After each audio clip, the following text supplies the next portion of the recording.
9월 23일 화요일 매일 묵상을 시작하도록 하겠습니다. 오늘의 본문 말씀은 역대하 7장 1절에서 22절까지의 말씀입니다. 오늘 본문은 역대하 7장의 말씀입니다. 성전을 봉헌하는 제사와 장막절 행사가 기록되어 있습니다. 오늘 본문은 세 부분으로 나누어지는데요. 첫 번째 부분은 1절에서부터 3절까지 불과 영광으로 응답하시는 하나님이 기록되어 있고, 두 번째 부분은 4절부터 10절까지 봉헌제사와 장막절 행사가 기록되어 있습니다. 세 번째 부분은 11절부터 22절까지 솔로몬의 기도에 응답하시는 하나님이 기록되어 있습니다. 첫 번째 부분은 앞장에 나타난 솔로몬 기도에 대해서 하나님이 공식적으로 응답을 하시는데요. 1절에 그 방법이 하늘의 불과 영광이라고 기록을 하고 있습니다. 그리고 지금 표현되고 있는 그림은 하늘에서 불이 내려와 제물을 태우는 것은 하나님이 이 제물을 받는다는 것을 의미하고, 여호와의 영광이 성전에 가득했다라는 것도 충분히 긍정적인 현상이라는 것을 받아들일 수가 있을 것 같습니다. 4절부터 성전 낙성식이 시작이 됩니다. 희생제사를 시작하는데요. 5절에 제물은 소가 22,000마리이고 양은 12만 마리다 라고 되어 있고, 그야말로 엄청난 분량을 준비했다라는 사실을 알 수가 있죠. 6절에 제사장들은 여호와를 섬기기를 준비를 하고, 레위 사람들은 음악을 연주할 악기를 들고 서 있다라고 표현을 하고 있습니다. 7절에는 솔로몬은 성전의 놋제단의 모든 제물, 번제물, 곡식제물과 기름을 다 넣을 수가 없어서 여호와의 성전 앞들 가운데를 거룩히 구별하고 임시로 번제물과 화목제의 기름을 바쳤다고 기록하고 있습니다. 8절에는 솔로몬은 성전 낙성식을 7일 동안 치르면서 절기를 지켰다고 이야기하고 있죠. 9절에는 8일째 되는 날에 성회를 열고 다시 제단의 낙성식을 7일 동안 행한 후에 8일째 되는 날에 모임을 가졌다고 이야기하고 있습니다. 10절에는 솔로몬은 14일 동안 절기를 지킨 후에 백성들을 7월 23일에 집으로 돌려보냈다라고 이야기를 해주고 있죠. 그렇다면 날짜 계산을 해보시면 첫 번째 7일은 7월 8일부터 14일까지 열고 15일 날 성회를 열었다는 것이고, 7월 16일부터 22일까지 또 절기를 지키고 7월 23일 날 백성들이 집으로 돌아간 것을 말해주고 있는데요. 그때 첫 번째 성회를 열었던 7월 15일은 율법에 의하면 초막절이기 때문에 성전 낙성식과 초막절을 맞추어서 절기를 진행한 것으로 보입니다. 그리고 집으로 돌아갈 때에 모두 여호와께서 다윗과 솔로몬과 그의 백성 이스라엘에게 은혜를 베풀어 주신 것을 기뻐하며 즐거워했다는 사실을 이야기해주고 있죠. 11절에는 이렇게 성전 낙성식이 마무리가 되었다는 사실을 이야기하고 있습니다. 솔로몬이 이루고자 한 것을 다 형통하게 이루었다라고 표현을 하고 있죠.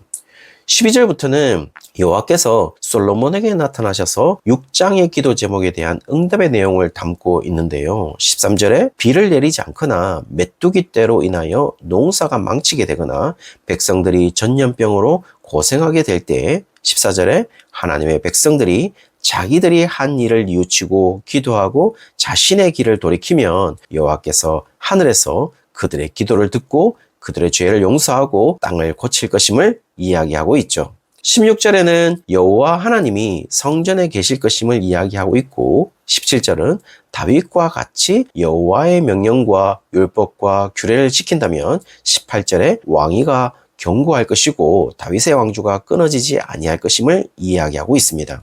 이 부분은 다윗 언약을 이야기하는 것으로 보여요. 19절에서 22절까지는 앞에 언급된 13절에서부터 18절까지 여호와의 약속의 부분과 사뭇 다른 분위기를 연출하게 됩니다. 19절에 율법에 대한 불성정과 우상 숭배를 하게 된다면 20절에 땅에서도 쫓겨날 것이고 성전 또한 버릴 것이라고 이야기해주고 있죠. 모든 나라들의 속담거리와 이야기거리가 되게 할 것임을 이야기하고 있습니다. 다시 말하면 다른 나라의 조롱과 비웃음거리가 되게 할 것임을 이야기하고 있는 장면인 것이죠. 21절에 버려진 성전을 보고 여호와께서 무슨 까닭으로 이 땅과 이 성전에 이같이 행하셨는가를 물을 것인데, 22절에 대답을 하는데요. 이스라엘 백성들이 여호와를 버리고 우상 숭배함으로 하나님이 이 모든 재앙을 그들에게 내리신 결과라고 이야기할 것임을 진술하고 있습니다. 지금 역대기를 듣는 독자들은 이 기도의 응답 부분이 상당히 놀라웠을 것이라고 생각하는데요. 왜냐하면 여기에서 마찬가지로 대답하시는 분은 여호와이시고 여호와가 솔로몬의 6장에서 기도한 내용에 대한 응답하는 장면이라는 것이죠. 거기에서 주요 주제는 13절에서부터 18절에는 다윗 언약으로 약속의 말씀이 주제라면 19절부터 22절까지는 심판의 메시지로서 땅, 성전, 백성이라는 세 가지 요소에 집중되어 있습니다. 결국 여호와를 버리고 우상 숭배를 하게 된다면 20절에 하나님이 주신 땅으로 가나안 땅에서 살 수 없을 것임을 이야기해주고 있죠. 그리고 성전도 하나님이 버릴 것을 이야기하고 있습니다.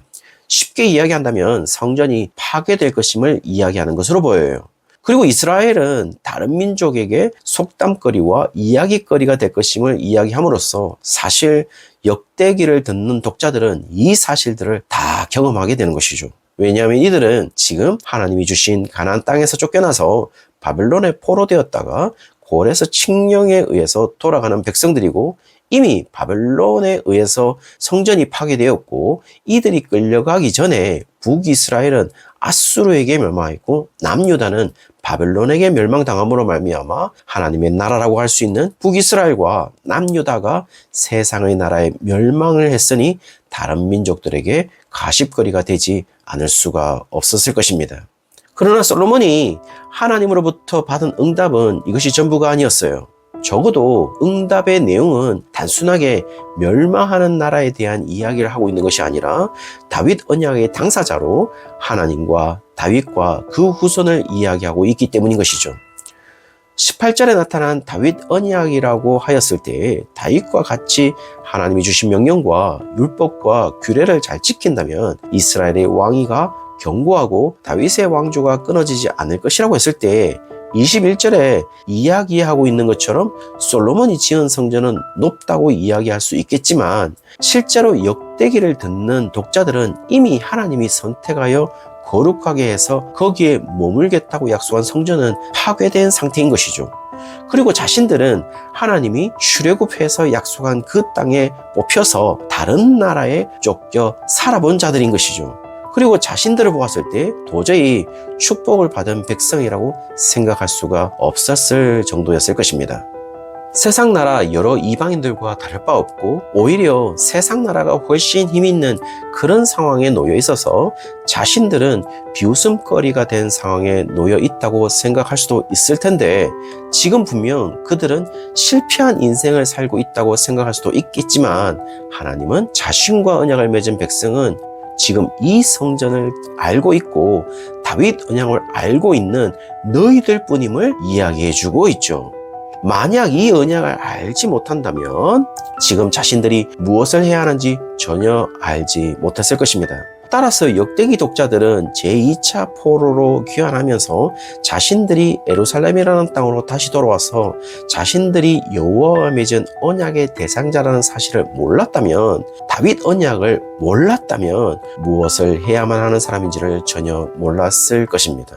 따라서 솔로몬이 여호와로부터 받은 응답은 단순히 성전을 잘 간수하고 율법을 지킬 것을 이야기하는 것은 아니에요. 왜냐하면 솔로몬 이후에 북이스라엘과 남유다로 갈라지는 원인을 제공했으니까요. 조금 심하게 얘기하면 이스라엘은 무너지기 시작했고 과속화되었던 것도 사실이니까요.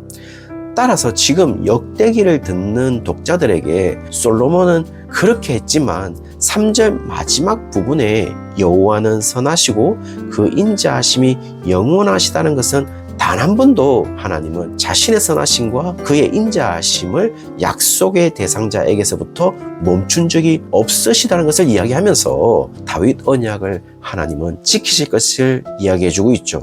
그렇게 하면서 그 지키심의 정점이 바로 다윗의 후손으로 그리스도가 오시고 그분이 진정한 성전이 되셨다는 사실도 우리가 너무나도 잘 알고 있는 것이죠.